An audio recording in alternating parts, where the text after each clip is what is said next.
मैं मां हूं, धरती मां।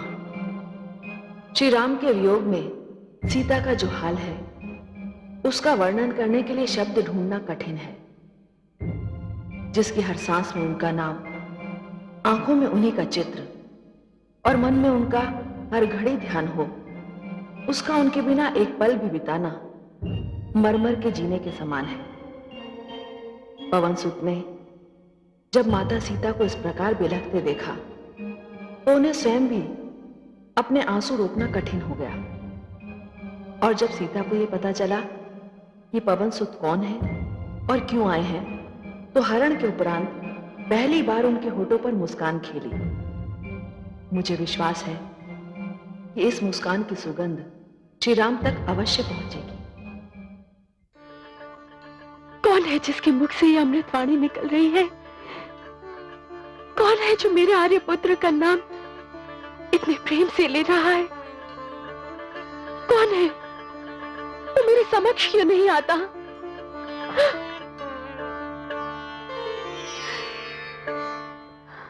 जय श्री राम। कौन है आप? मैं प्रभु श्री राम का दूत हनुमान हूं माते। मैं प्रभु श्री राम के चरणों की सौगंध खाकर कहता हूं कि मैं उनका दूत हूं। किंतु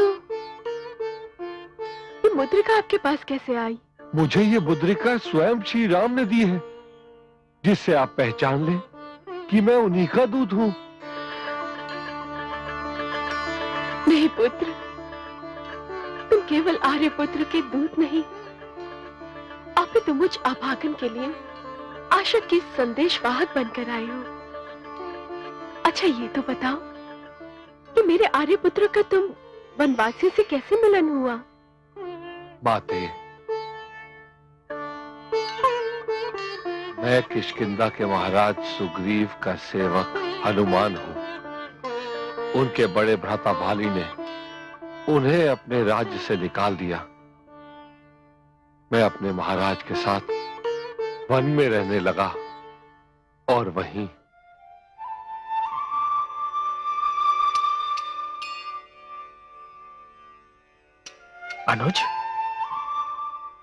अनुज, मुझे ऐसा प्रतीत हो रहा है जैसे सीता को अचानक सारे कष्टों से मुक्ति मिल गई हो। अनुज, उसके व्याकुल मन को चैन मिल गया हो। अवश्य भ्राताश्री, अवश्य। आपका कोई भी कथन मर्म से रिक्त नहीं होता। हो ना हो पवन सुत हनुमान या युवराज अंगद को भाभिशी का पता मिल गया है। उन्होंने अवश्य भाभिशी को ढूंढ निकाला होगा। ईश्वर करे तुम्हारी वाणी सत्य सिद्ध हो, ऐसा ही हो। ईश्वर करे पवन सुत हनुमान सीता तक पहुंच गए हो। न जाने क्यों अनुज, ऐसा लग रहा है जैसे किसी ने मेरी सारी वेदना पर, सारी व्यग्रता पर शीतल लेप रख दिया हो। सत्य कही हनुमान, क्या मेरे आर्यपुत्र मुझे सचमुच भूल गए हैं? वो इतने निष्ठुर तो कभी नहीं थे कि इतने दिन बीत गए और उन्होंने मेरी सुधि तक नहीं ली। क्या मेरे आर्यपुत्र को अपनी इस अभागन, इस वियोगन का ध्यान नहीं आता? नहीं नहीं माते, रात दिन उठते बैठते सोते जागते वे हैं और आपका ध्यान है। वे रह की जिस अग्नि में आप चल रही, उसी में वे स्वयं भी चल रहे हैं। उनकी दशा वैसी ही है जैसे जल के बिना धान के पौधे की होती है। क्या कहूं माते, मेरे प्रभु के मन में आपके प्रति कितना प्रेम है। माता, धीरज धर के प्रभु का संदेश सुनिए।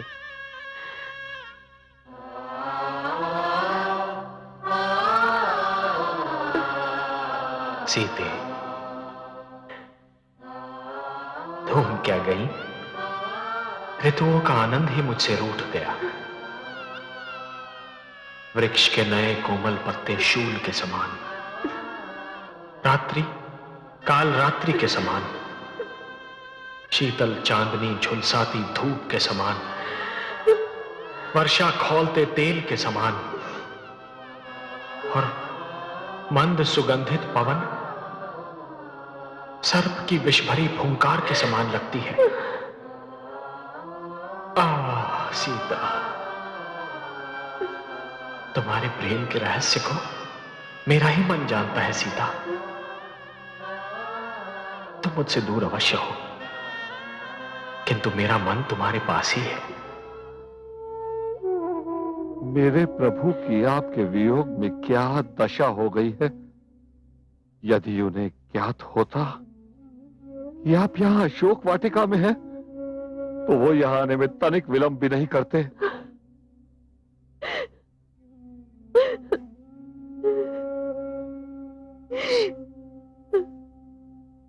मत रोइए माता, मत रोइए, मत रोइए। मुझसे सहन नहीं होता। अगर मैं चाहूं तो इसी क्षण आपको यहां से ले चलूं, किंतु मेरे प्रभु ने आपको अपने संग लाने की आज्ञा नहीं दी, क्योंकि ये नीति के विरुद्ध है। परंतु धीरज रखिए, बस कुछ ही दिन में प्रभु श्री राम हमारी वानर सेना के साथ यहां आएंगे और आपको ले जाएंगे। किंतु हनुमान, यहाँ पर एक से बढ़कर एक विशाल और विकराल राक्षस है। तुम और तुम्हारी वानर सेना उनका क्या बिगाड़ लेगी? क्या तुम्हारे बाकी के सैनिक भी तुम जैसे हैं? माता, श्री राम राम, मैं जितना दिखाई देता हूं उतना ही नहीं हूं। राम राम राम, मुझे प्रभु श्री राम का आशीर्वाद है।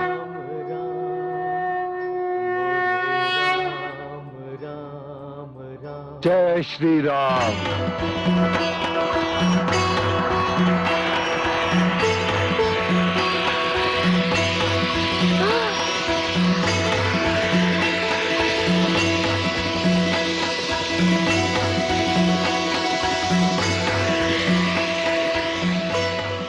बस हनुमान, बस। अब मुझे विश्वास हो गया है कि तुम कौन हो।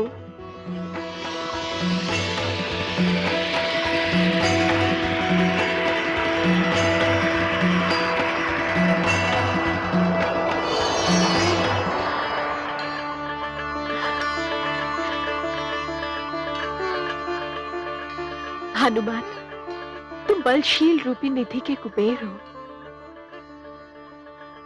मैं तुम्हें आशीष देती हूँ कि तुम सदा अजय, अमर और गुणों की खान रहो।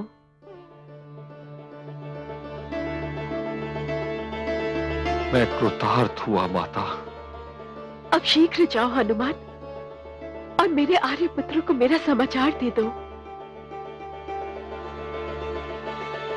जाता हूं माते, पर हूं तो वानर ही। इतनी लंबी यात्रा करके आया हूं, भूख से प्राण सूखे जा रहे हैं। इस वाटिका के फल बड़े स्वादिष्ट लग रहे। आपकी आज्ञा हो तो कुछ फल तोड़कर पेट पूजा कर लूं। अवश्य हनुमान, अवश्य।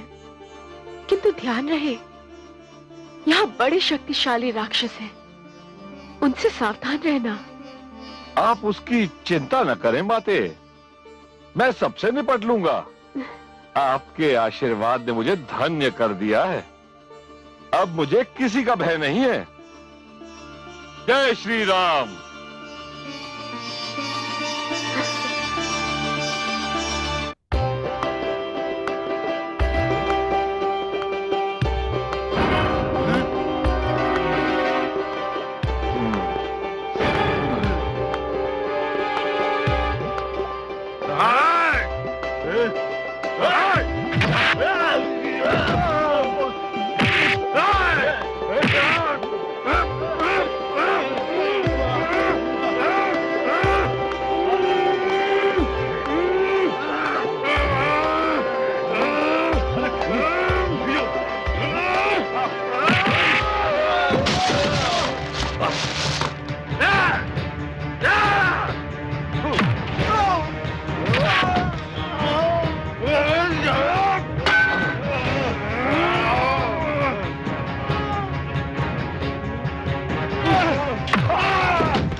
लंका समाप्त। जय श्री राम।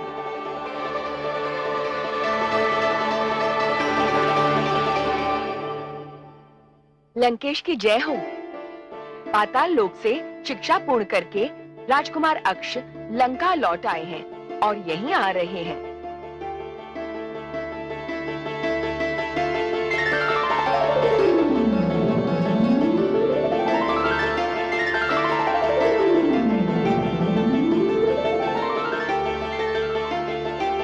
पुत्र अक्ष कुमार, प्रणाम माता श्री। सदा प्रसन्न रहो। पुत्र अक्ष कुमार,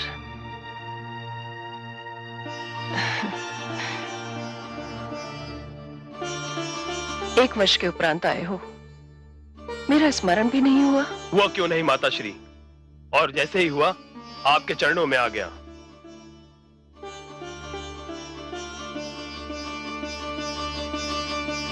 प्रणाम पिताश्री। आज तुम्हारी शिक्षा पूर्ण हुई।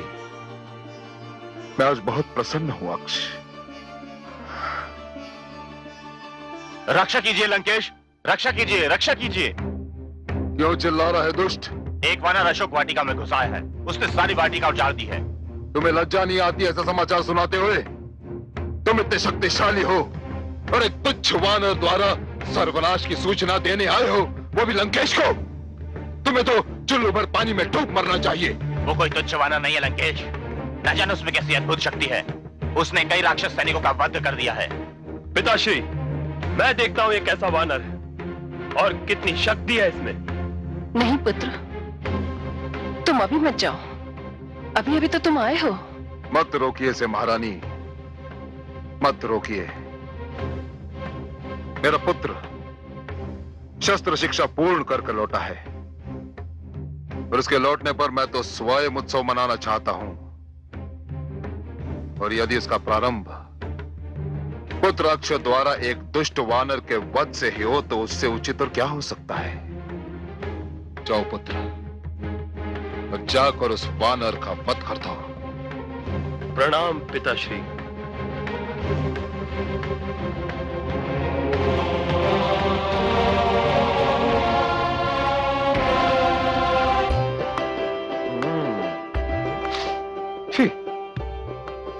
कच्चा।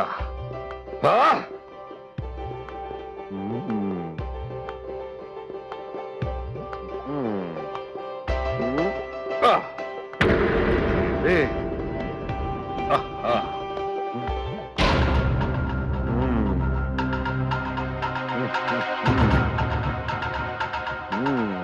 स्वादिष्ट। रुक जा दुष्ट, मैं आ गया हूं तुझे दंडित करने।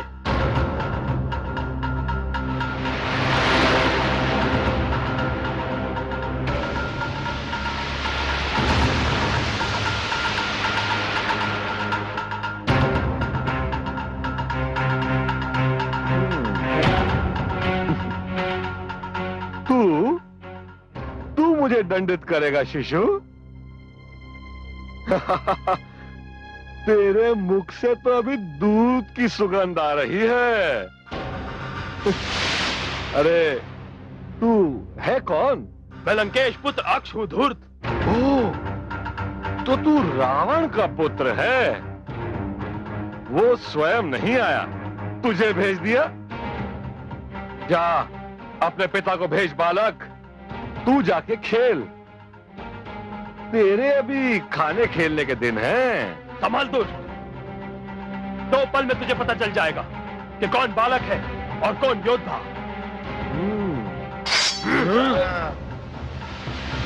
तुम लोग यहीं रुको।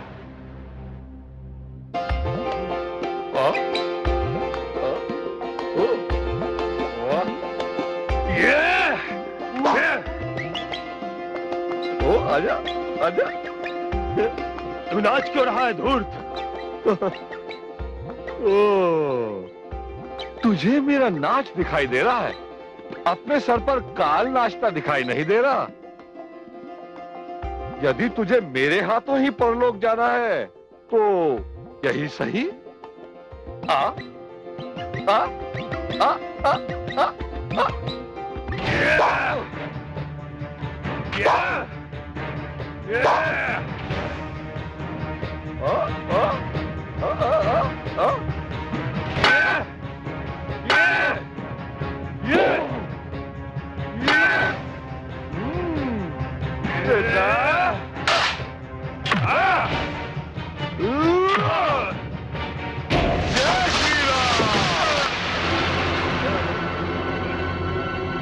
जय श्री राम।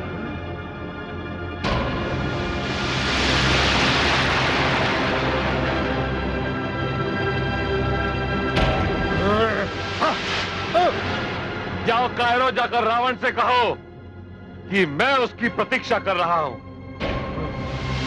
अरे वो रुको, इस बालक को तो लेते जाओ। मैं कोई असुर नहीं जो इस शव को सड़ते हुए देखूं।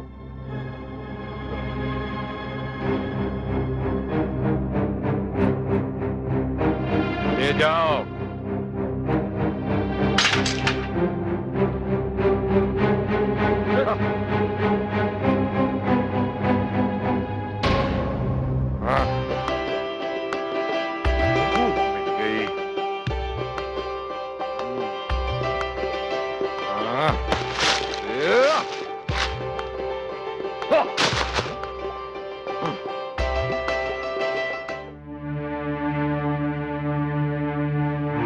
स्वामी, आपने पुत्र अक्ष कुमार को भेजकर भूल तो नहीं की?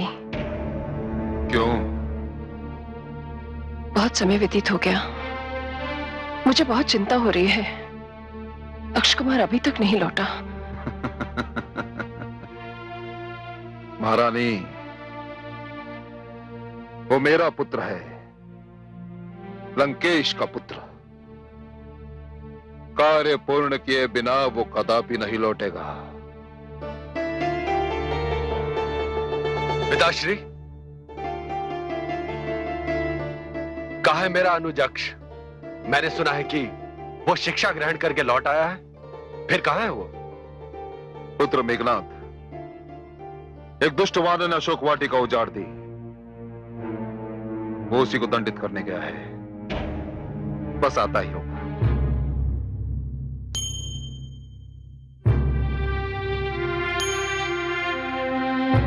ये क्या हुआ? क्षमा करें लंकेश, हमें खेद है कि हम राजकुमार अक्ष को उस दुष्ट वानर के हाथों नहीं बचा सके।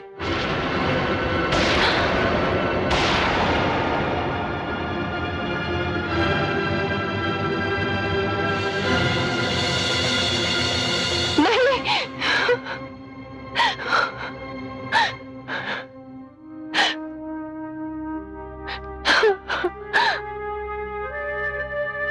पुत्र ये क्या हो गया तुझे? अभी तो तू हंस बोल रहा था, चल फिर रहा था। ये तुझे क्या हो गया पुत्र? मैं तो तुझे जी भर कर देख भी नहीं पाई। ये क्या हो गया मेरे पुत्र? ये क्या हो गया?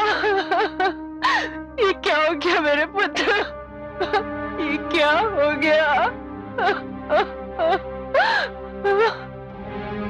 मेरे अनुज का वध कर पाने वाला वानर कोई साधारण वानर नहीं हो सकता। यह अवश्य ही कोई देवता है जो वानर के भेष में लंका में अशांति फैलाने के लिए आया है। मैं स्वयं जाकर देखता हूं। नहीं पुत्र, मैं तुम्हें वहां नहीं जाने दूंगी। क्यों? क्यों? क्यों नहीं जाने देंगी आप? किसी के मृत्यु पर अश्रु बहाना असुर संस्कृति के विपरीत है, युद्ध है। हम असुर किसी के मृत्यु पर अश्रु नहीं बहाते महारानी। ये व्यर्थ का कार्य हमने केवल मानवों के लिए छोड़ा हुआ है। इसी कारण अश्रु मत बहाइए, रोइए मत। मानव हो या दानव, सुर हो या असुर, देवता हो या राक्षस, माँ तो केवल माँ होती है। असुर माँ को भी अपने पुत्र के मरने पर अश्रु बहाने का कोई अधिकार नहीं है महारानी। उसे तो केवल प्रतिशोध की चिंता करनी चाहिए। प्रतिशोध महारानी। और मैं प्रण करता हूं कि उस धूर्त और हत्यारे वानर के तन के टुकड़े टुकड़े करके अपने अनुज के वध का प्रतिशोध लूंगा। मुझे आशीर्वाद दीजिए पिताश्री। जाओ पुत्र, विजय भव। परंतु उस पर विजय अवश्य पा लेना पुत्र। उसे यूं ही न मार देना, उसे बांधकर घसीटते हुए हमारे राज सभागार में लाना। हम उसे ऐसा दंड देंगे जो मृत्यु से भी कहीं अधिक भयानक होगा। जो आज्ञा पिताश्री।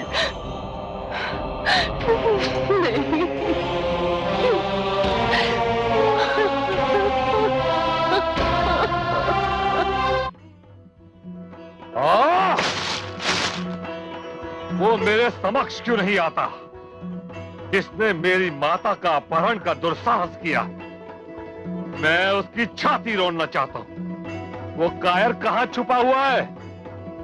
क्या उसे अपने पुत्र की मृत्यु का समाचार अभी तक नहीं मिला? मिल चुका है दुष्ट, इसीलिए उन्होंने तेरी मृत्यु बनाकर मुझे भेजा है।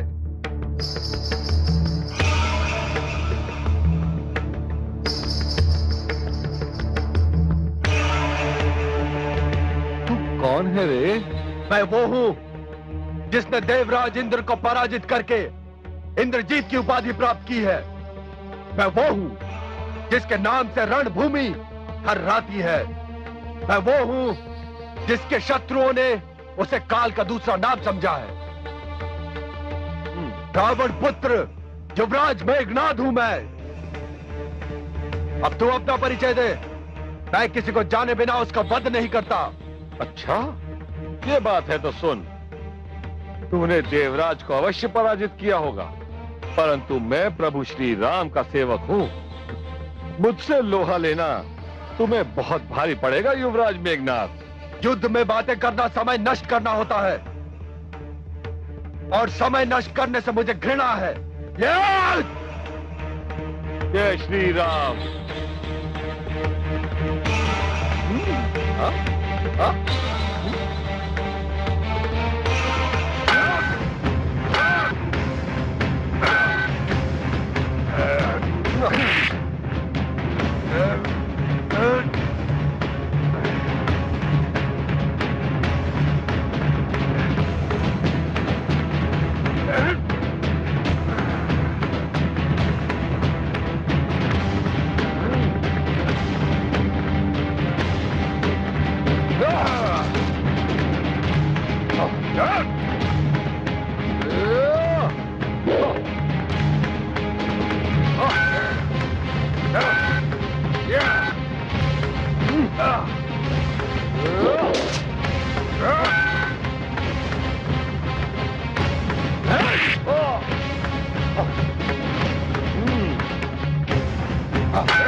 ओम ब्रह्मणे नमः।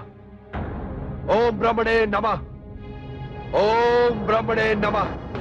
हे ब्रह्मा, हे आदि प्रजापति, प्रभु राम की जो इच्छा, मैं आपके यश को कलंकित नहीं होने दूंगा। जय श्री राम।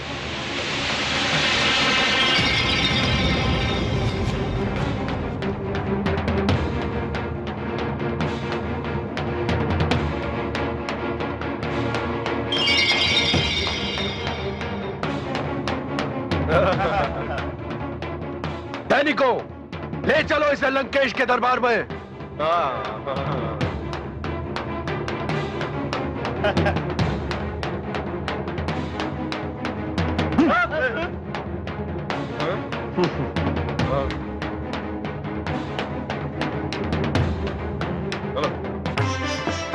सावधान! लंकेश पुत्र इंद्रजीत, युवराज मेघनाथ लंकेश के अपराधी को बंदी बनाकर महासभा में पधार रहे हैं। युवराज मेघनाथ की, युवराज मेघनाथ की, युवराज मेघनाथ की, युवराज मेघनाथ की, युवराज मेघनाथ की, युवराज मेघनाथ की, युवराज मेघनाथ की, युवराज मेघनाथ की, युवराज मेघनाथ की, युवराज मेघनाथ की, युवराज मेघनाथ की, युवराज मेघनाथ की। महाबली सम्राट लंकेश की जय हो। पिताश्री, यही है वो हत्यारा जिसने अनुजाक्ष का वध किया था। आपका अपराधी आपके समक्ष है।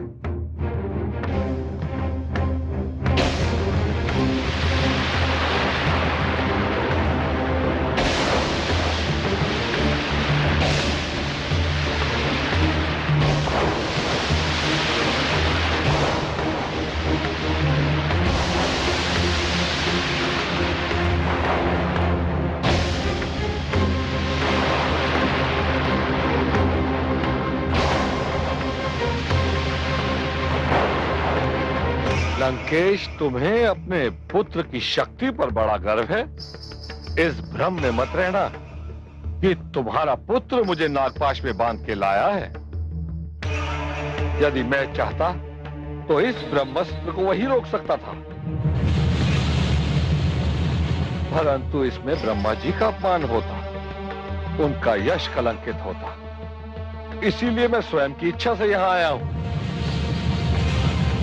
इसमें मेरा एक स्वार्थ भी था।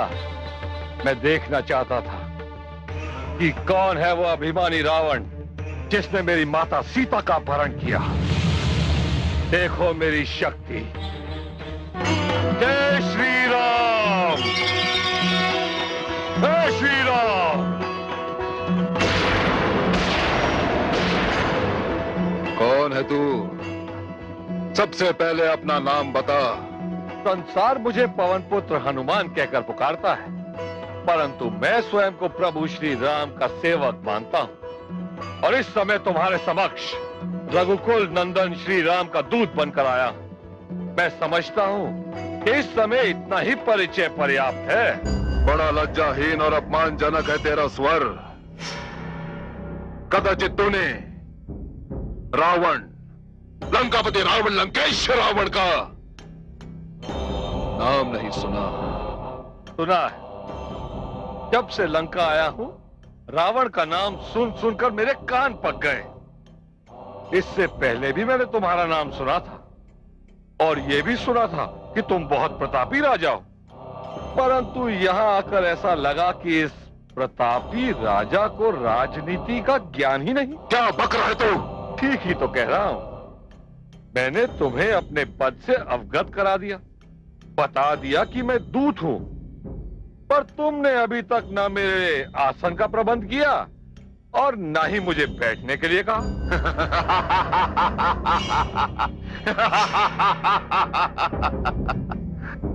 एक तुच्छ पूंछ वाला वानर रावण को राजनीति सिखाने की चेष्टा कर रहा है। मैं तुझे आसन नहीं दूंगा, मैं तुझे दूंगा मृत्यु। मैं तुझे बैठने का आदेश नहीं, मरने का आदेश दूंगा। अब तुम्हारी समझ में कोई बात नहीं आती तो मैं क्या करूं? ठीक है, तुम आसन नहीं दोगे तो मुझे स्वयं प्रबंध करना पड़ेगा। इस प्रकार खड़े खड़े तो मैं थककर चूर हो जाऊंगा।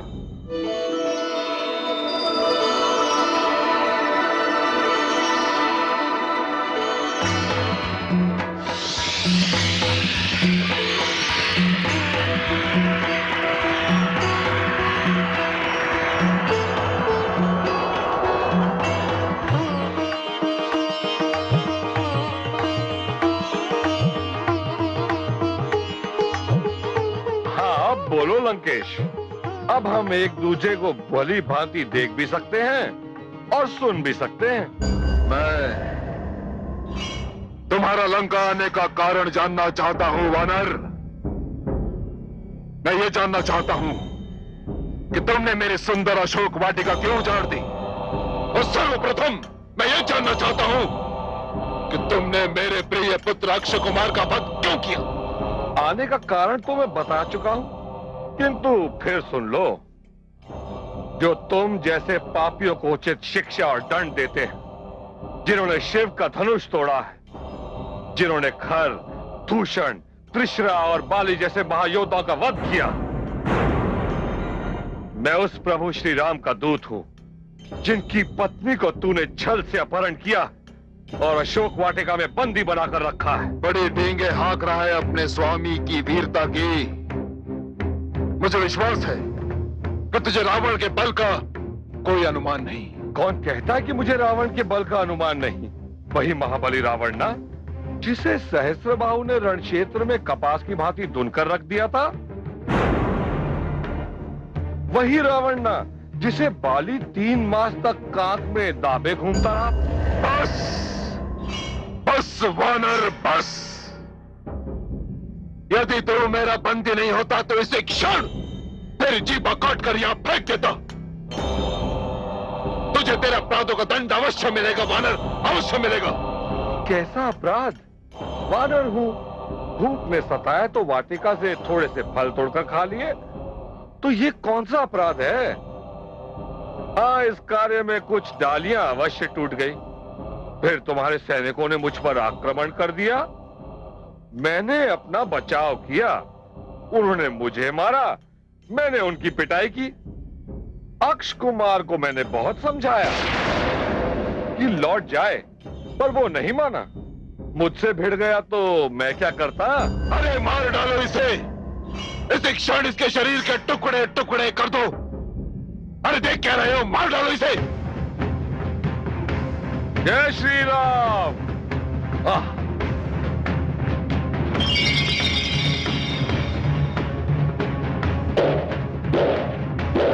रुक जाइए।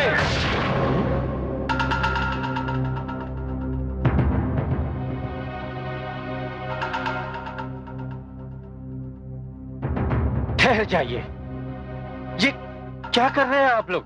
विभीषण, क्यों रोक दिया इन्हें? इसलिए भ्राताश्री कि महान सम्राट रावण के सभागार में कूटनीतिक और राजनीतिक रीति का उल्लंघन हो तो बड़े दुख की बात है। इतिहास इस अपराध के लिए कभी क्षमा नहीं करेगा। मुझे समझाओ कि तुम्हारा उद्देश्य क्या है? दूत को चाहे वो जितनी भी धूर्तता का प्रदर्शन करे, मृत्युदंड देना राजनीति के विपरीत है भ्राताश्री। इसे मृत्युदंड के अतिरिक्त कोई और दंड दिया जा सकता है। परंतु इसे दंड तो अवश्य मिलेगा अनुज। मैं आपको दंड देने से नहीं रोक रहा,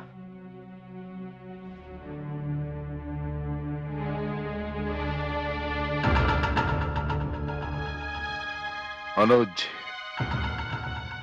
वानर के शरीर का सबसे महत्वपूर्ण अंग होता है उसकी पूंछ।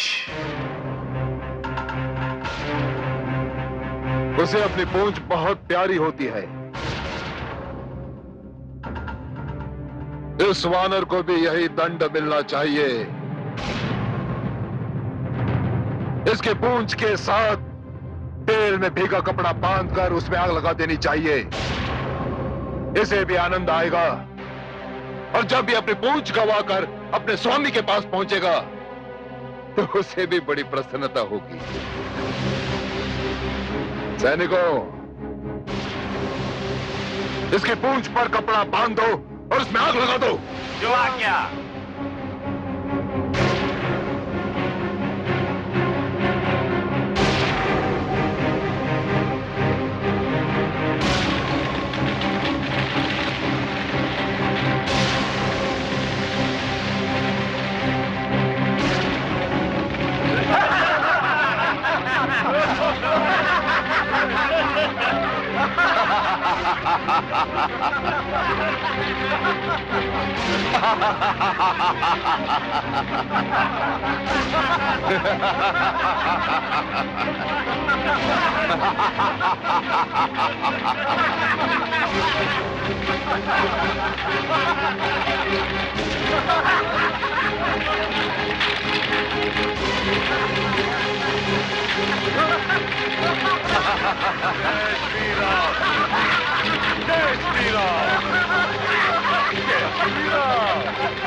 कोई इस वानर को पकड़ो, जाओ।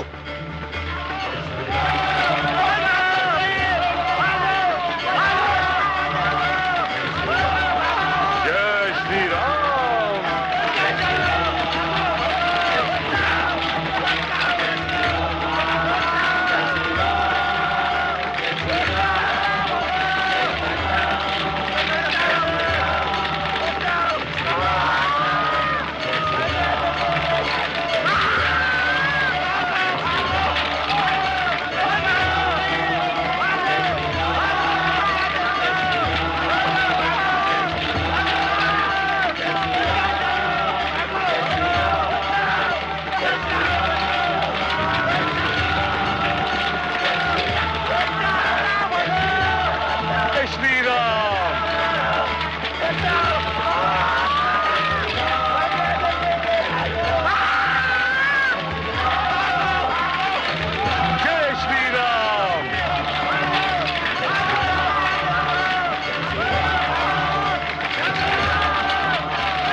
जय श्री राम।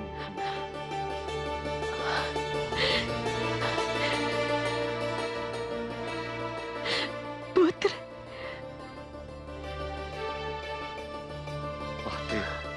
प्रणाम। पुत्र, सब सकुशल तो है ना?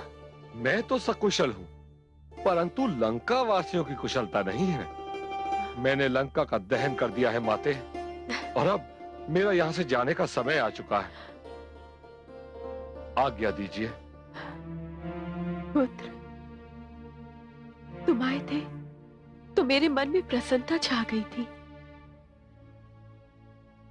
अब तुम चले जाओगे तो मेरा मन फिर से उदास हो जाएगा। आपको अधिक प्रतीक्षा नहीं करनी पड़ेगी माते। इधर मैं प्रभु श्री राम के पास पहुंचा और उधर प्रभु श्री राम आपकी ओर चले। पुत्र, आर्य पुत्र से बस इतना कहना कि यदि उन्हें आने में 1 माह से 1 दिन भी अधिक हुआ तो वो मुझे जीवित नहीं पाएंगे। आप चिंता न कीजिए माता, बस मुझे प्रमाण स्वरूप कोई वस्तु दे दीजिए जिसे मैं प्रभु श्री राम को दिखाकर संतुष्ट कर सकूं कि मैं आपकी सेवा में आया था और आपसे मिला था।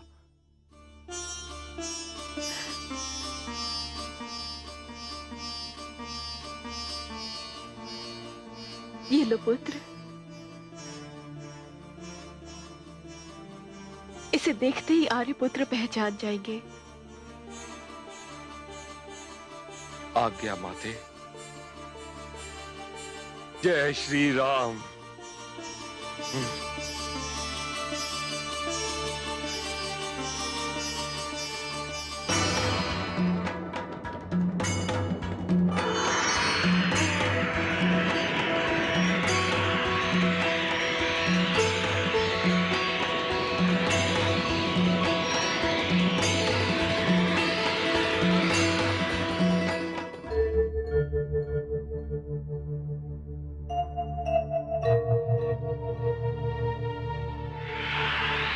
जय श्री राम, जय श्री राम, जय श्री राम, जय श्री राम।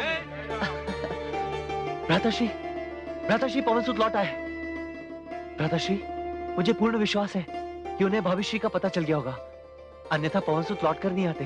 जय श्री राम, जय श्री राम।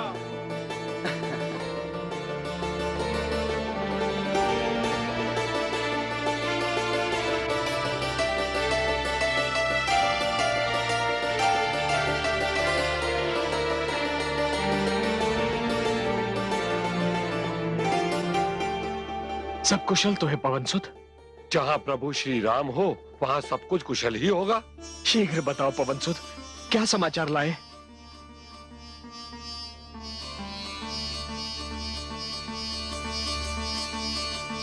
इसे तो आप पहचानते ही होंगे। अवश्य, अवश्य पवनसुत। ये तो वही चूड़ामणि है जो माता कैकेयी ने सीता को दी थी। और माता ने मुझे पहचान के रूप में दी है। यही है मेरी माता से भेंट का प्रमाण। पवनसुत, कैसी है मेरी सीता? हे श्री राम, यदि श्वास के अवगमन का नाम जीवन है तो वह जीवित हैं। प्राण शरीर का साथ इसलिए नहीं छोड़ रहे क्योंकि उनके अधरों पर आपका नाम है, आंखों में आपका चित्र है और मन में आपका ध्यान है।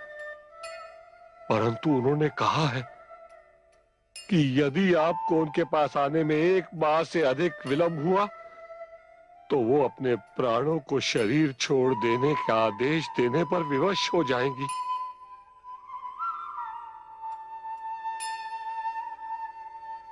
हनुमान, तुमने मेरे लिए वो कार्य किया है जो केवल एक भ्राता ही कर सकता है। तुम में और मेरे प्रिय अनुज भरत में मुझे कोई अंतर दिखाई नहीं देता। हनुमान, तुम मुझे अनुज भरत की भांति प्रिय हो। हनुमान, भरत की भांति प्रिय हो। प्रभु, हनुमान, प्रभु। जय श्री राम, राम राम। आपने मुझे इतना मान सम्मान दिया तो मेरी एक विनती भी सुन लीजिए। मैंने आपके वियोग में अपनी माता की जो दशा देखी है उसके बारे में सोचता हूं तो मेरी आत्मा कांप जाती है। हे श्री राम, उनका मुख देखने के लिए पाषाण का हृदय चाहिए। आपका नाम सुनते ही उनके नेत्रों से जो अश्रुधारा बहती है वो समस्त सृष्टि को डुबो देने में समर्थ है। अब तनिक भी विलंब न करें और तुरंत माता के पास चले। अब किस बात का विलंब मित्र? वानर सेना कल सूर्य की प्रथम किरण निकलते ही लंका के लिए प्रस्थान करेगी। मैं सेना को यही आदेश देने जा रहा हूँ। जय श्री राम, जय श्री राम, जय श्री राम, जय श्री राम, जय श्री राम, जय श्री राम, जय श्री राम, जय श्री राम, जय श्री राम, जय श्री राम, जय श्री राम, जय श्री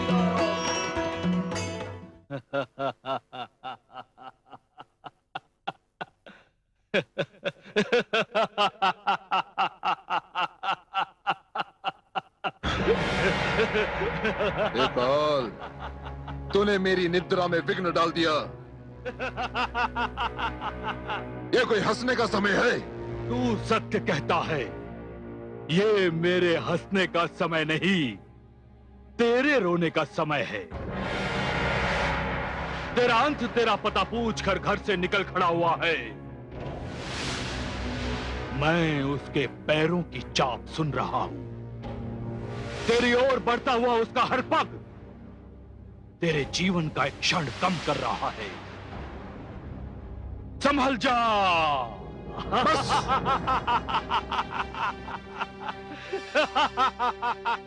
तू ऐसे नहीं मानेगा।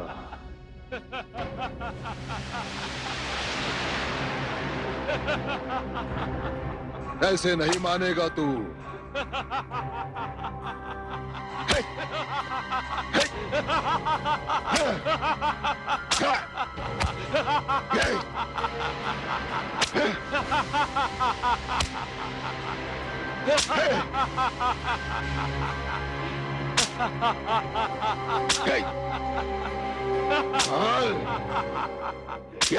स्वामी स्वामी क्या कर रहे हैं? इसका यही दंड है महारानी। अपना हाथ रोक लीजिए। स्वामी, मेरा दायां अंग फड़क रहा है। न जाने आज इसकी वाणी में क्या बात है जो मुझे भयभीत कर रही है। आज कुछ न कुछ अशुभ होने वाला है स्वामी। मैं आपके आगे हाथ जोड़ती हूँ। कुछ न कुछ अशुभ होने वाला है स्वामी। क्या कहा आपने? अशुभ? ये तो पागल था ही, और अब आपके अंधविश्वास ने आपको भी पागल कर रखा है। मैं शुभ अशुभ में नहीं मानता महारानी, और वैसे भी शुभ अशुभ करने वाले सारे देवताओं को मैं अपना बंदी बना चुका हूं। मेरा कोई कुछ नहीं बिगाड़ सकता, क्योंकि मैं रावण हूं।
मुझे सब पता चल गया। सब पता चल गया मुझे। पूरी लंका उस वानर का गुणगान कर रही है जो लंकापति रावण की सोने की लंका उजाड़ कर चला गया।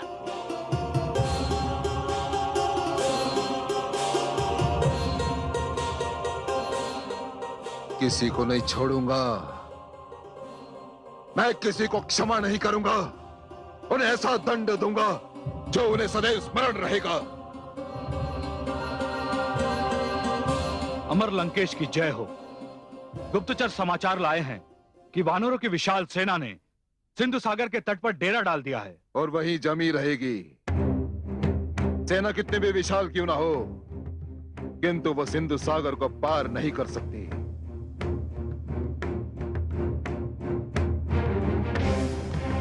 क्यों महामंत्री, मैं कुछ अनुचित कह रहा हूं? अनुचित शब्द तो मेरे सम्राट के मुख तक आने का साहस नहीं कर सकता। लंकेश सत्य है, सत्य कहते हैं और सत्य ही सुनते हैं। कोई सेना मेरे लंकेश का बाल तक बाका नहीं कर सकती। वो सेवक भी सत्य कह रहा है। सुना तुमने अनुज विभीषण कि महामंत्री क्या कह रहे हैं? क्षमा चाहता हूं भ्राताश्री। मंत्री, वैद्य और गुरु ये तीन जब राजा के भय से झूठ बोलने लगे और राजा की हां में हां मिलाने लगे तो समझ लीजिए कि राजा का विनाश निकट है। विभीषण, क्या कह रहे हो तुम? एक बार फिर क्षमा चाहता हूं भ्राताश्री, किंतु कड़वा सच मीठे झूठ से अच्छा है।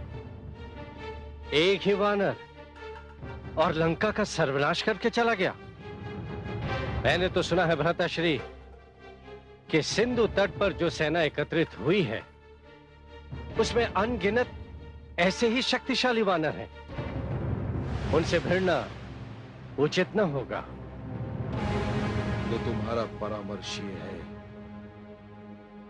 कि मैं रावण, लंकापति रावण, लंकेश रावण, उनसे भयभीत हो जाऊं? नहीं भ्राताश्री, मेरा परामर्श है कि उनसे युद्ध न करें। क्यों? क्योंकि लंका की प्रजा युद्ध के पक्ष में नहीं है भ्राताश्री, और मैं आपसे यही कहने आया हूं कि प्रजा युद्ध नहीं चाहती। प्रजा प्रजा युद्ध नहीं चाहती। तो मुझे ये बताओ अनुज कि प्रजा युद्ध करती कब है? युद्ध तो राजा चाहता है, युद्ध शासक चाहते हैं, और युद्ध तो सैनिक करते हैं अनुज। प्रजा का युद्ध से क्या लेना देना? सत्य कहा आपने भ्राताश्री, शासक और सैनिक ही युद्ध करते हैं, पर सैनिक भी तो प्रजा के घरों से ही आते हैं। भ्राताश्री, जब रणभूमि में अग्नि भड़कती है तो घरों के चूल्हे ठंडे पड़ जाते हैं। अच्छा राजा वही होता है जो रणभूमि की अग्नि को बुझाकर चूल्हों में आग जलती रहने दे। क्या कह रहे हो तुम? एक नारी, एक पत्नी और एक कुल वधू का अपहरण ऐसा कार्य है जिसकी निंदा सदैव की गई है और जिसकी निंदा सदैव की जाती रहेगी। भ्राताश्री, आप तो महान हैं, और जब महान अपना सिर झुकाता है तो महानता का सिर और ऊंचा हो जाता है। विभीषण! भ्राताश्री, अब भी कुछ नहीं बिगड़ा। जनक नंदिनी को लेकर श्री राम के पास जाइए, उन्हें उनकी पत्नी लौटाकर अपने पाप का प्रायश्चित कर लीजिए। मैं स्वयं श्री राम से नहीं मिला, परंतु सुना है कि उनका हृदय सिंधु सागर से भी विशाल है। वे स्वयं दया के सागर हैं। वे अवश्य आपको क्षमा कर देंगे। बस! तुम्हारी कायरता प्रेम की सीमा लांघ कर मेरे क्रोध के क्षेत्र में प्रवेश कर चुकी है। मुझे आपके क्रोध से अधिक आपके कल्याण की चिंता है भ्राताश्री। मेरी आपसे विनती है कि आप श्री राम की शरण में चले जाइए। धूर्त!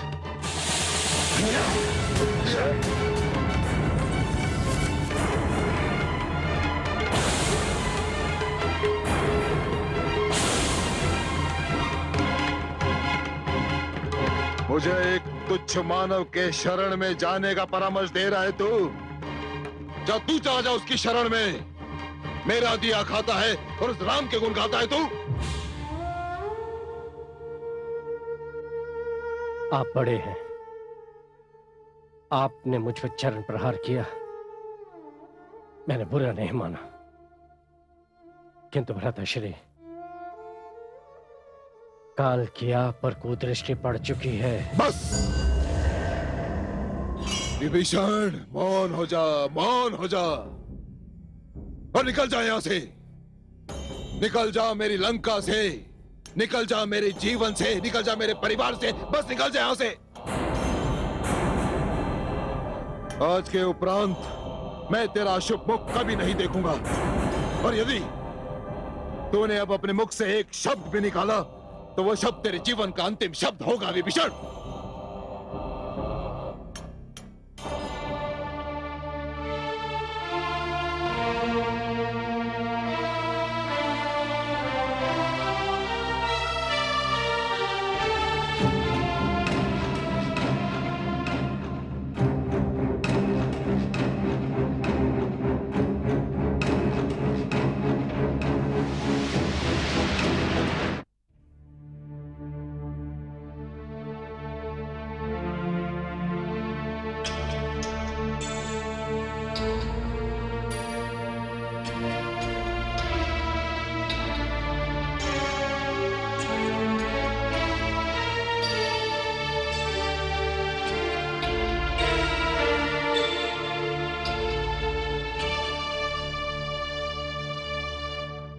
ठहरो, कौन हो तुम?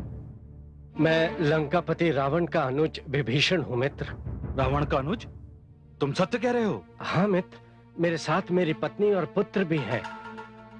यहाँ क्यों आए हो? श्री राम से मिलने आए हैं। तुम रावण के अनुज हो, तुम उनसे नहीं मिल सकते। मुझ पर दया करो भाई, उन तक मेरा यह संदेश पहुंचा दो कि मैं उनकी शरण लेने आया हूं। तुम्हारी बहुत कृपा होगी। ठीक है, तुम यहीं रुको।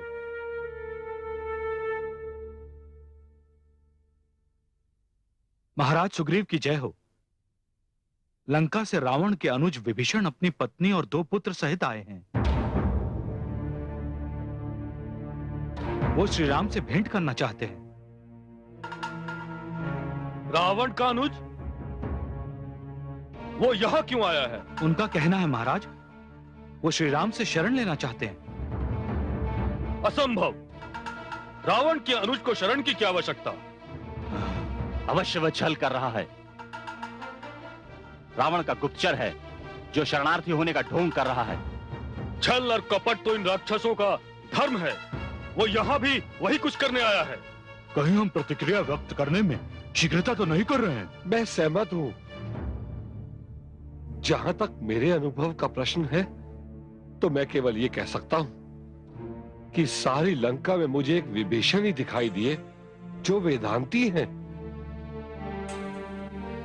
वे राक्षस अवश्य हैं, परंतु उनका मन श्रद्धापूर्ण है। हे श्री राम, मुझे लंका में माता सीता तक विभीषण ने ही पहुंचाया था। फिर भी मैं उस पर विश्वास नहीं कर सकता। राक्षस चाहे जो भी करे, छल और कपट कभी नहीं छोड़ सकते। जो छल और कपट नहीं छोड़ सकते, वो मेरे प्रभु श्री राम की शरण में आने की सोच भी नहीं सकते। मेरे प्रभु श्री राम की शरण में तो वही आते जो छल और कपट से मुक्ति पा लेते। उनकी शरण में आने वाले का हमें मार्ग नहीं रोकना चाहिए। पवन सुत के विचार बहुत सुंदर हैं। यूं भी अनहित की चिंता करके जो शरणागत को त्याग देता है वो तो महापापी होता है मित्र सुग्रीव। उसे तो देखने मात्र से हानि पहुंचती है। जाओ सैनिक, विभीषण को हमारे समक्ष आदर सम्मान पूर्वक ले आओ। जो आज्ञा महाराज। मुझे पूर्ण विश्वास है कि विभीषण सच्चे मन से मेरे पास आए हैं और आप सबको भयभीत होने की तनिक भी आवश्यकता नहीं है मित्रों। एक राक्षस तो क्या, राक्षसों की समूची सेना भी आ जाए तो मेरे अनुज लक्ष्मण का एक ही बाण उन्हें समाप्त करने के लिए बहुत है। आइए।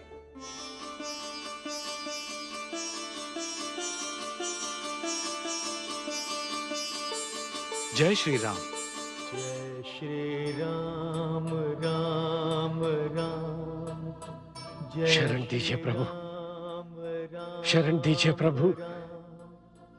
जय श्री राम राम राम। शरण दीजिए प्रभु। राम राम राम।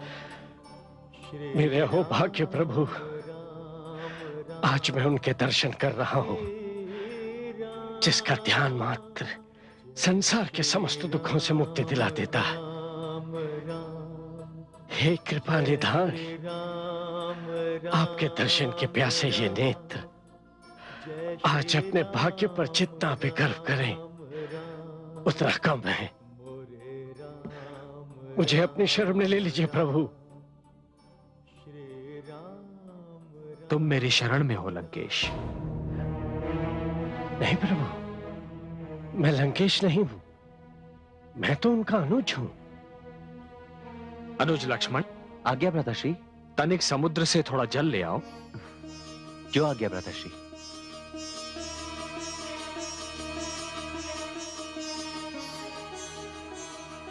मैंने तुम्हारी प्रशंसा पवनसुत से सुनी, और पवनसुत हनुमान जिसकी प्रशंसा कर दें उसकी महानता पर संदेह नहीं किया जाता। विभीषण, उन्होंने मुझे बताया कि उन्हें जानकी तक पहुंचाने में तुमने ही सहायता की थी। मैं तुम्हारा आभारी हूं। प्रभु, जब से लंकेश माता सीता को हर लाए थे तब से मुझे चैन नहीं। मुझे उनका यह कार्य तनिक भी निभाया प्रभु। एक स्त्री का हरण करना संसार का सबसे नीच कार्य है। मैं लंकेश की ओर से आपसे क्षमा चाहता हूं प्रभु। विभीषण, वो राजा जो राजधर्म से विमुख हो जाए उसे राजा बने रहने का कोई अधिकार नहीं है। एक दुराचारी, अत्याचारी, व्यभिचारी, छल कपट करने वाला, प्रजा के अधिकारों का हनन करने वाला व्यक्ति राज सिंहासन पर बने रहने का उसे कोई अधिकार नहीं है। रावण विद्वान अवश्य है, किंतु विद्या ने उसे कोई लाभ नहीं पहुंचाया, क्योंकि वो अहंकारी भी है। रावण वो वीर है जिसमें नम्रता नहीं है, और विभीषण वो वीर जिसमें नम्रता ना हो। वो वीर दिखाई नहीं देता।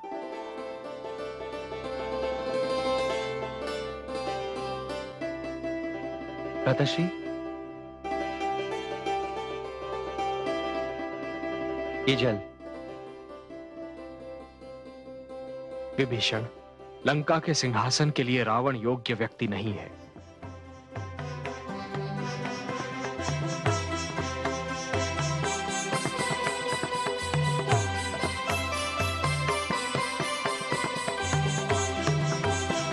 विभीषण, मेरे लिए तो तुम ही आज से लंकेश बन गए। संसार अब से तुम्हें ही लंकेश मानेगा। तुम मेरी शरण में आए हो, अब सदैव मेरी ही शरण में रहोगे। लंकेश विभीषण की जय! लंकेश विभीषण की जय! लंकेश विभीषण की जय!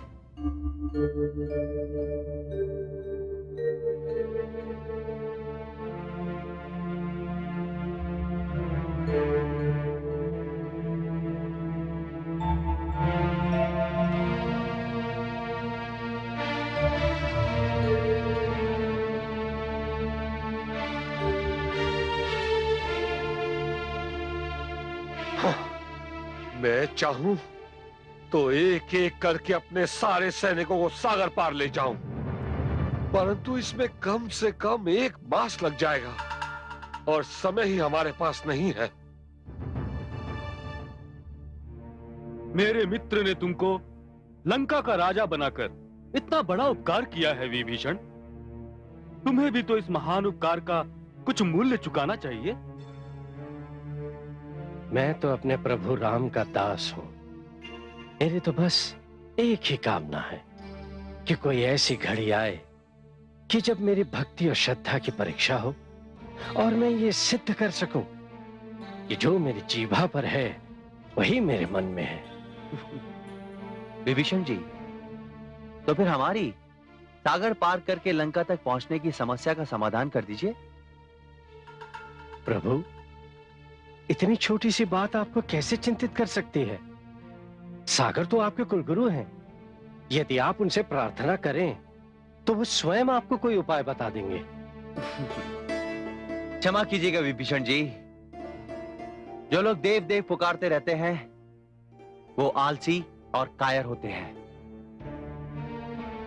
नहीं अनुज, प्रार्थना आलस्य एवं कायरता का चिन्ह नहीं, विनम्रता का चिन्ह है।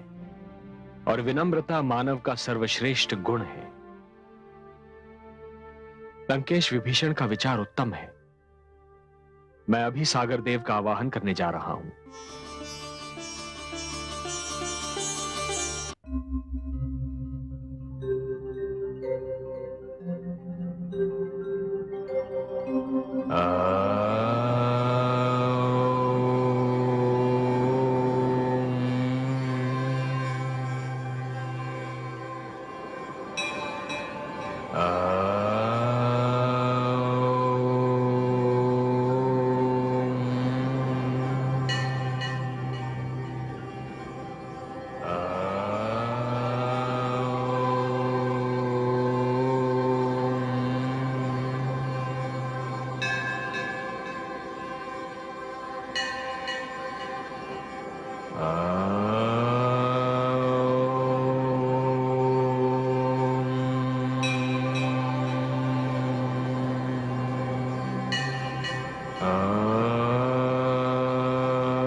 क्षमा कीजिएगा भ्राताश्री,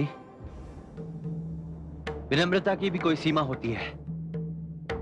आपको इन सागर देव की आराधना करते हुए पूरे 3 दिन हो चुके हैं, किंतु इन सागर देव को देखिए, आपकी सुनी अनसुनी कर रहे हैं। भ्राताश्री, मेरे पास गुरु विश्वामित्र का दिया वो बाण है जिसे आप सागर देव पर साध कर एक क्षण में उन्हें सुखा सकते हैं।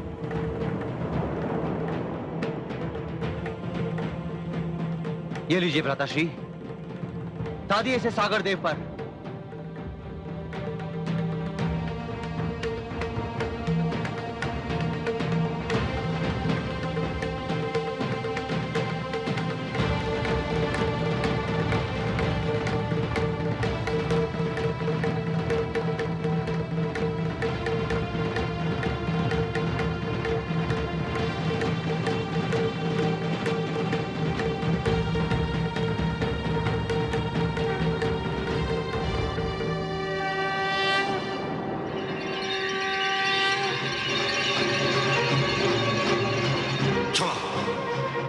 श्री राम क्षमा,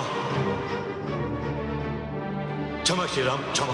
हे सागर देव, जिस प्रकार केले का पेड़ सींचने से नहीं काटने से ही फलता है, उसी प्रकार जब मैंने अपना धनुष बाण उठा लिया तब आप आ पहुंचे हैं। हे श्री राम, आप तो मर्यादा पुरुषोत्तम हैं और उसी मर्यादा का पालन करते हुए मैं यहां बैठा 3 दिनों से आपकी स्तुति कर रहा हूं सागर देव, आपका आवाहन कर रहा हूं।